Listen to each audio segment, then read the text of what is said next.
Bueno, de nuevo le agradezco por esto, por atender esta pequeña entrevista. Con gusto.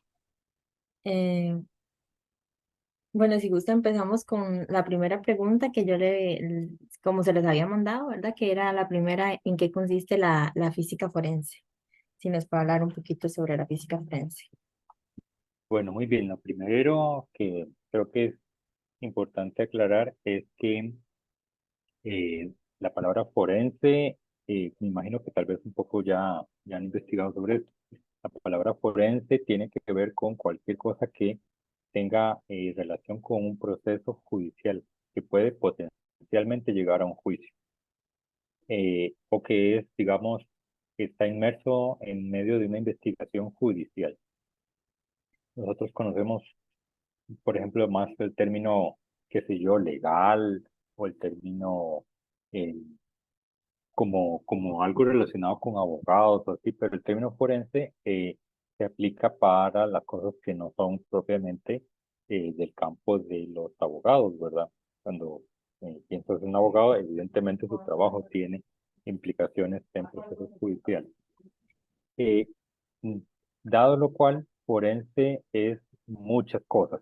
Forense sería cualquier aplicación de cualquier conocimiento que se tenga, siempre que ese conocimiento sea aplicado a re- contribuir con la investigación de un caso que puede o no llegar a un juicio.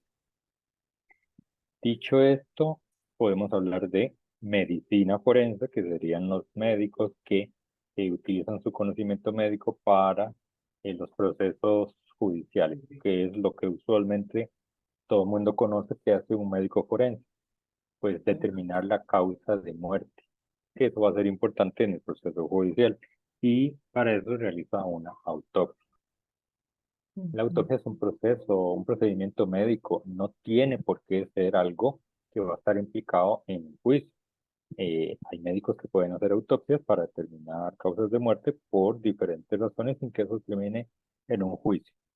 Eh, de la misma forma, puede haber químicos forenses que utilizan sus conocimientos de químicas, técnicas químicas, para hacer diferentes tipos de análisis, por ejemplo, en drogas, por ejemplo, eh, como te digo, mercurio.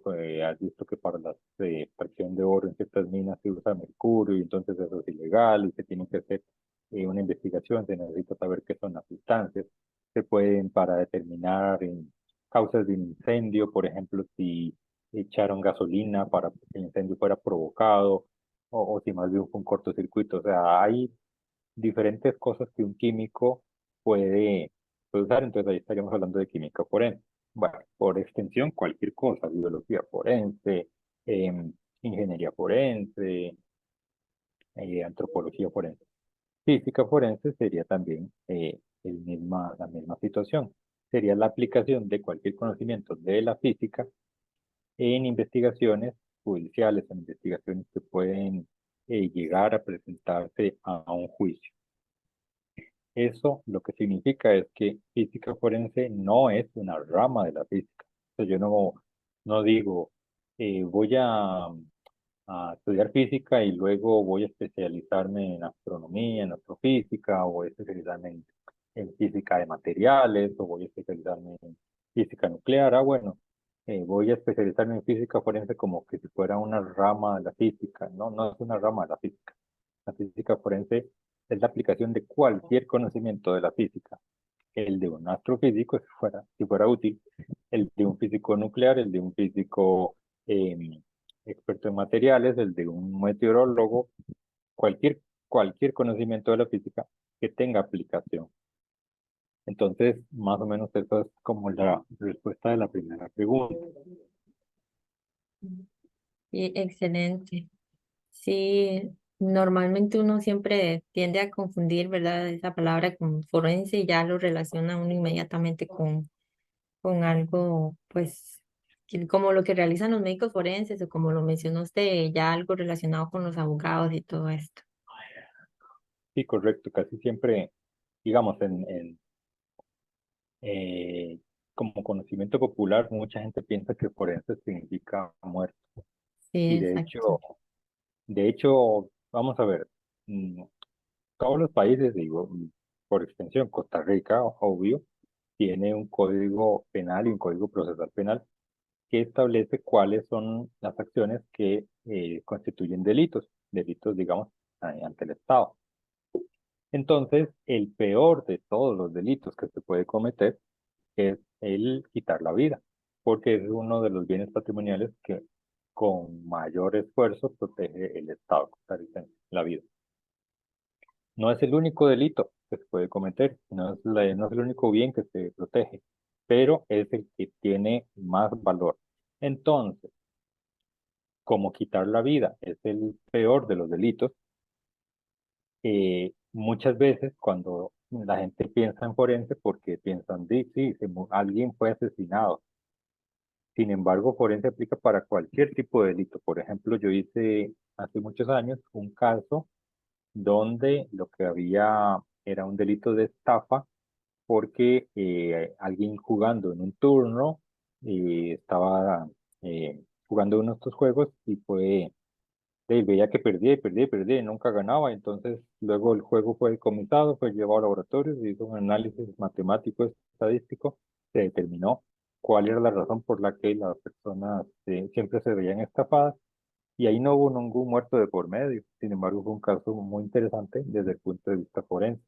Si eso llega a un juicio, llega a imputados, llega a condenas y todo eso, entonces es la evidencia, el trabajo del físico es aportar la evidencia que luego va a sustentar la hipótesis para, digamos, la hipótesis de la parte que acusa para poder llegar a convencer al juez de que efectivamente hay un delito y que debe ser condenado. Sí, sí. Es bastante, pues, fascinante, se diría de alguna manera, ¿verdad? Ver cómo desde la física, ¿verdad? Se puede, pues, aplicar todos estos principios para la resolución de diferentes crímenes. Ahora te le voy a comentar que también eh, mucho de lo que, mucho de lo que nosotros percibimos, observamos del tema forense, quizás es por los noticieros, por la televisión, por series, por eh, películas, ¿verdad? Y quizás erróneamente podemos pensar también el otro extremo, ¿verdad? El extremo CSI, donde la función del científico es resolver el caso. Y realmente eso, por lo menos en Costa Rica, no es así. Digamos, mi trabajo como científico forense, trabajo en el OIJ, no es resolver quién cometió un delito, cómo cometió el delito, por qué cometió el delito. O sea, yo no soy el que hago ese trabajo. En este Ujú. país, las personas que hacen ese trabajo son los jueces de, eh, de la República, normalmente en un tribunal, o sea, tres jueces hacen esas determinaciones, hacen todas las preguntas que necesiten, recaban toda la prueba que necesiten y ellos son los que finalmente tienen enfrente a una parte que acusa y una parte que defiende y se contraponen ambas partes para determinar cuál es. Y con lo cual el científico forense no anda por ahí resolviendo crímenes y determinando quién fue el asesino. O sea, eso no es la ciencia forense. La Ujú. ciencia forense, digamos, es como un auxiliar de la justicia. ¿Ok?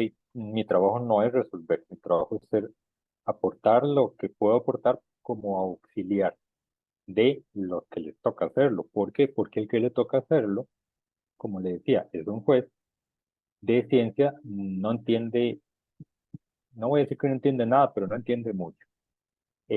Porque no puedes, un juez no puede ser experto en todo, o sea, ya es experto en leyes, no puede además ser experto en ciencia. Entonces, eh, van a existir unas figuras que se llaman peritos, que son los que son expertos en sus campos y tienen que auxiliar al juez para que él entienda qué es lo que ocurre y pueda tomar sus decisiones. Así que mi trabajo es básicamente contestar las preguntas o evaluar las evidencias de acuerdo a las hipótesis que se tengan en ese momento para la investigación. Y concretamente me dicen, bueno, yo necesito saber cómo son las trayectorias que ocurrieron en esta balacera, en estos disparos, en esta, eh, pues, lo digo porque mi parte es de balística, ¿verdad? mm, Entonces yo voy, determino unos ángulos, determino unas distancias, determino unos proyectos, pero entrego eso y continúo con el otro caso. Los investigadores del OIJ empiezan a utilizar eso junto con otras evidencias hasta que ellos intentan armar lo que piensan que pudo haber sido em, lo ocurrido para que se lo presentan al fiscal y si el fiscal ve que se puede acusar a una persona, entonces procede a la etapa de juicio. Así que me dicen, bueno, ¿y en qué paró tal caso que usted hizo? Yo no sé, nunca lo sé. Yo hago mi parte, digamos, es como un proceso donde cada uno tiene muy definido su rol y el del científico mm, forense es el de hacer el análisis de la evidencia. ¿Por qué es importante hacer el análisis de la evidencia científica? Hay varias cosas y creo que más que ir pregunta por pregunta, podemos ir como mezclando un poco todas, porque todo es de lo mismo.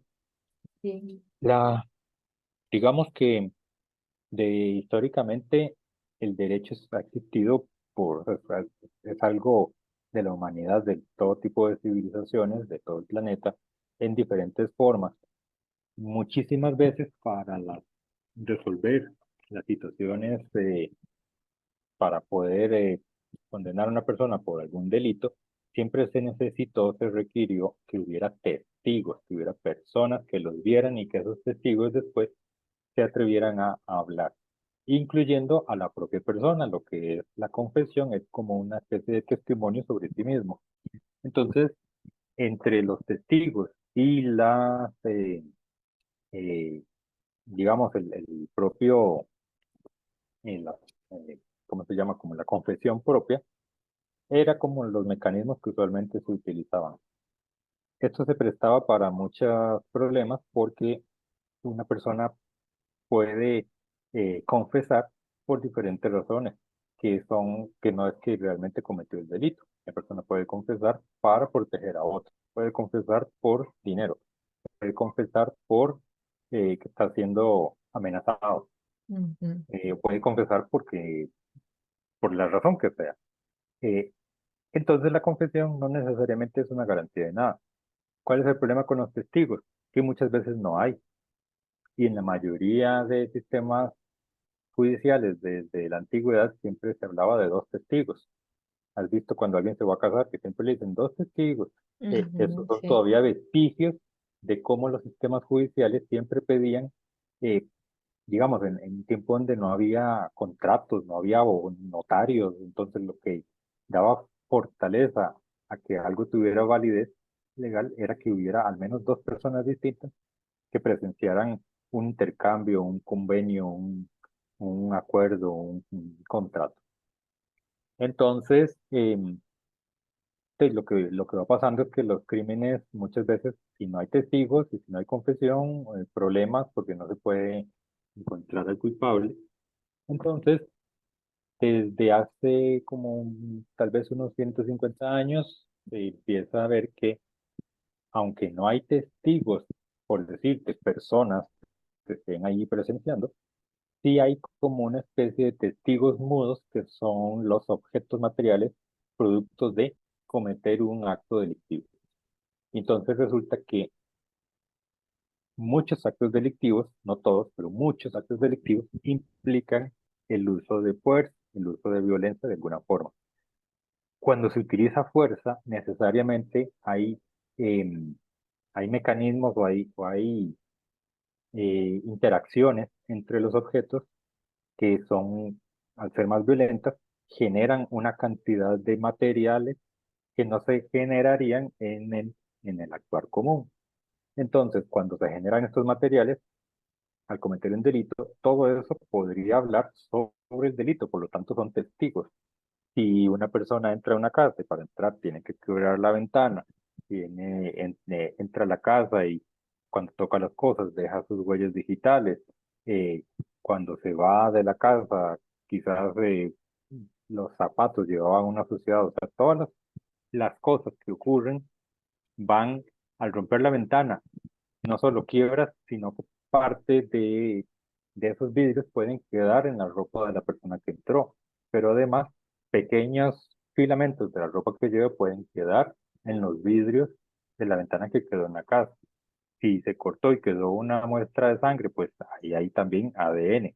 Si la persona estaba fumando y tiró la colilla de cigarro, esa colilla de cigarro puede tener también ADN.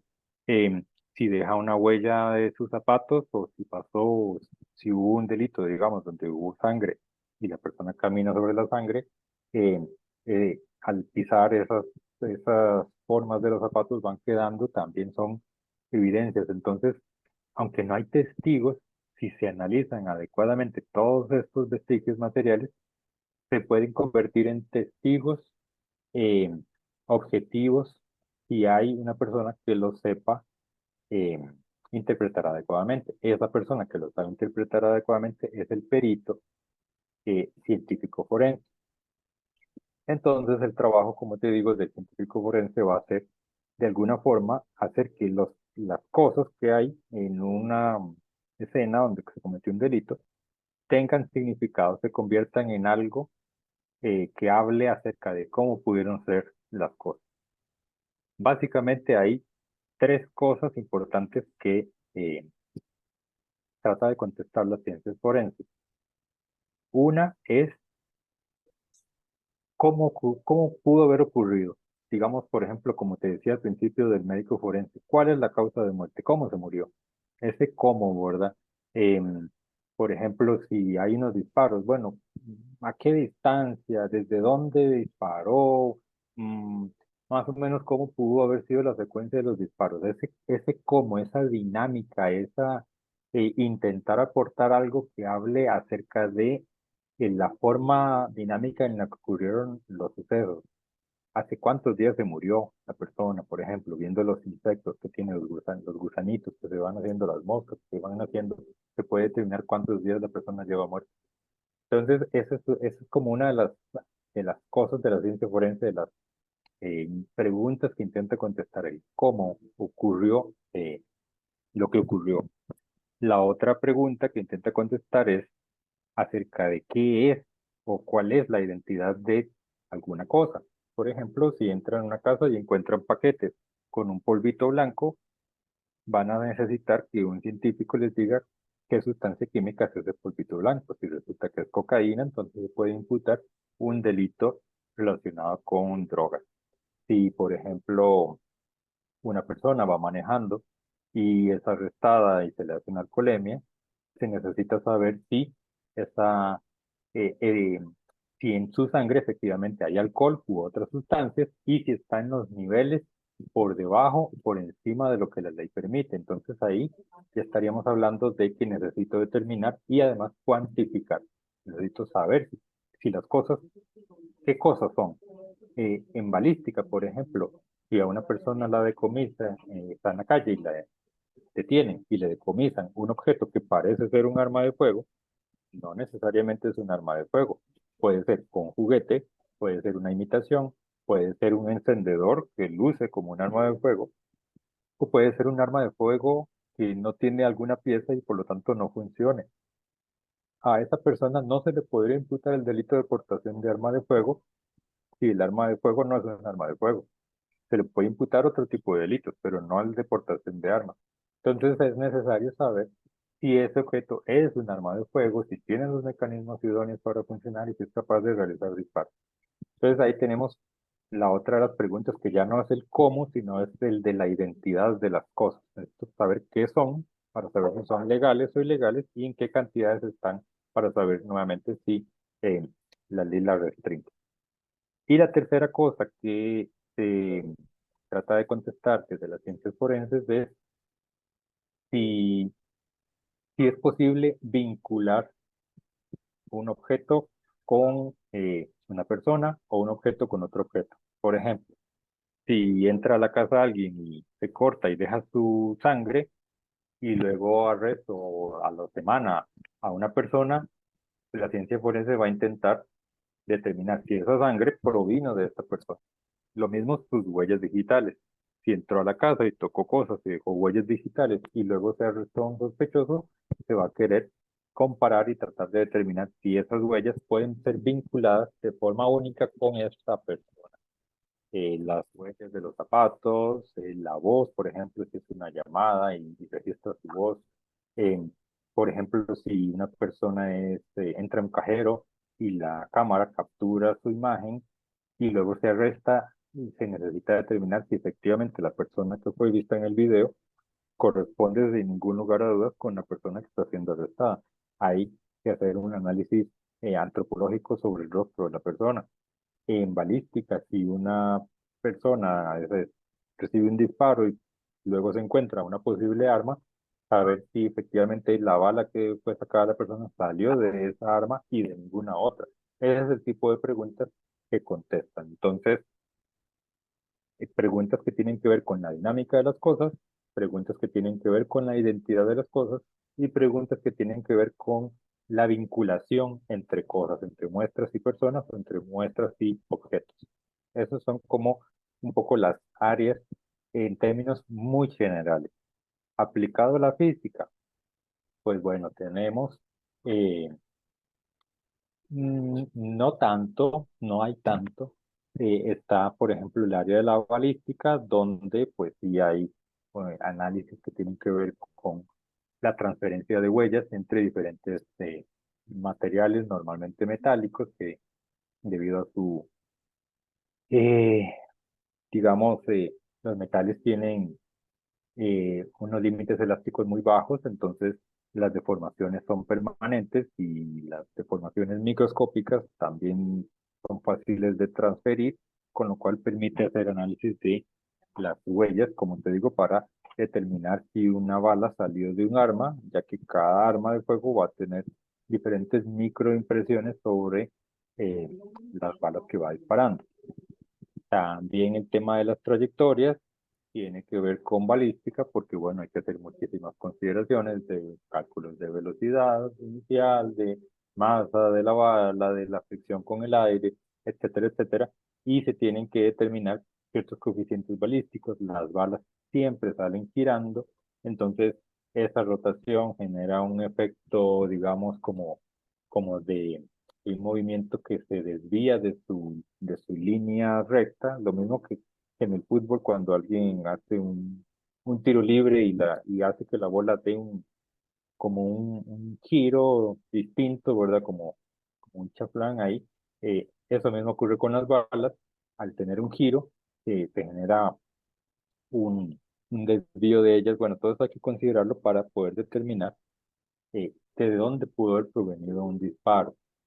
Otro de los campos donde usualmente tiene que ver la física es con el tema de accidentología vial. Tenemos básicamente situaciones energéticas, ¿verdad? Colisiones y deformaciones de objetos, de vehículos. Entonces, determinar cuáles pudieron haber sido las velocidades iniciales de los objetos y los vectores de movimiento de los objetos antes de la colisión, únicamente con los restos finales de la colisión. Es todo un reto, es un problema muy complicado y por lo tanto va a implicar mucha física, no solo de las colisiones inelásticas, sino de lo más complicado que es tratar de determinar cuáles son las pérdidas de energía debido a esa deformación, que es como lo más complicado, digamos, que hay en esa área. En- entonces, digamos como que hay algunas áreas de física en esos aspectos. Ahora bien, las preguntas que me preguntabas también sobre otro tipo de cosas como por ejemplo la dispersión de gotas de sangre. Obviamente las dispersiones de gotas de sangre tienen que ver con física, tienen que ver con movimientos, con fuerzas. Eh, Sin embargo, aquí en Costa Rica ese tipo de análisis no se ha incursionado mucho en eso. Sé que en muchas partes del mundo se realiza. Aquí no es algo que se realice lastimosamente, porque claro, puede dar mucha información en este caso de cómo habría sido la dinámica.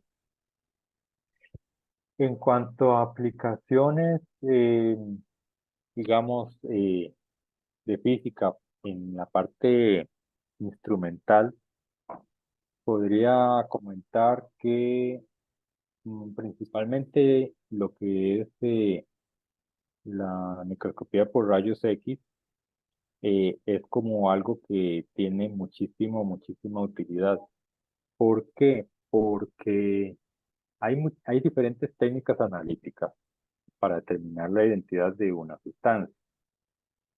Hay muchísimas, muchas de ellas son químicas, muchas pasan por un proceso de procesamiento de la muestra a través de una disolución o alguna metodología que implica que la muestra se pierde, o sea, es consumida en el análisis. En los análisis forenses, eso es un problema porque muchas veces las cantidades de muestras son muy pequeñas. Entonces son muy apreciadas las técnicas que no destruyan la evidencia. ¿Para qué? Para un reanálisis o para una posibilidad eh, de analizar pocas cantidades de muestras. Entonces hay una, una forma, una opción, digamos, que ha sido muy útil, que es a través de eh, la fluorescencia de rayos X. Eh, si un material se pone en un medio donde recibe una radiación de rayos X, estos rayos X van a entrar en los niveles. eh, Vamos a ver, la radiación interactúa con la materia de diferentes formas. Está el efecto Compton, está el efectos de dispersión, está el efecto fotoeléctrico. Están diferentes formas de interactuar. En la fluorescencia, básicamente, la radiación no colisiona con los electrones y genera colisiones elásticas o inelásticas, sino que la radiación es absorbida por los electrones. ¿Cuándo ocurre esto? Cuando los electrones están muy cerca del núcleo, porque cuando están más libres tienden más a producir efecto Compton y cuando están más ligados, más vinculados al núcleo, tienden a producir más el efecto de absorción de, de la radiación. Estos electrones, al absorber la radiación, lo que hacen es subir de nivel, dejan, digamos, ese huequito en la estabilidad electrónica y el átomo busca estabilizarse haciendo que algún electrón de otro nivel baje a rellenar ese hueco. Por lo tanto, al irradiar una muestra con rayos X, la misma muestra al excitarse y volver otra vez a estabilizarse, va a emitir a su vez una radiación. Y esa radiación es característica de eh, los materiales que tiene la muestra, del tipo de átomos que tenga. Con lo cual, esa radiación, si es detectada, puede revelarnos la identidad de esos materiales. En resumidas cuentas, en un microscopio electrónico yo tengo la muestra, la amplifico, la tengo visiblemente y sobre la parte que estoy mirando puedo hacer una irradiación de rayos X y recibirlos de vuelta la radiación emitida y saber de qué tipo de sustancia o material eh, está hecha esa muestra. Em, Tiene aplicaciones para cosas tan pequeñas como partículas que se generan como en los residuos de un disparo, pequeñas partículas que se depositan sobre las manos de la persona que dispara. Tiene aplicaciones para poder visualizar algunas pequeñas esporas em, que quedan en el ambiente y que podrían decir si una persona fue trasladada de un lugar a otro por los tipos de muestras vegetales que tiene. Tiene aplicaciones para analizar filamentos de bombillos de un vehículo para determinar si en el momento del accidente llevaba las luces encendidas o apagadas. Eh, y en general tiene muchísimas aplicaciones para poder determinar el análisis elemental de cualquier muestra. Em, Otra metodología que se utiliza también es la metodología Raman, óptica Raman, que de la misma forma se irradia la muestra con un láser, pero ahí lo que se espera es ver un efecto de dispersión por las oscilaciones de las moléculas y los átomos, y viendo la radiación de este tipo se puede también determinar de qué elementos o compuestos está hecha esa sustancia. Entonces, bueno, son como algunas pequeñas aplicaciones. N- No sé si ya me estoy como yendo mucho, demorando mucho y tienes otras preguntas. Bueno. Y bueno, tal vez bueno, no le pregunté las preguntas directamente, pero observando las preguntas creo que ha ido como no definiéndolas, pero poco a poco, entonces creo que sí, casi ha tocado todas las preguntas, nada más. Ujú. Creo que había una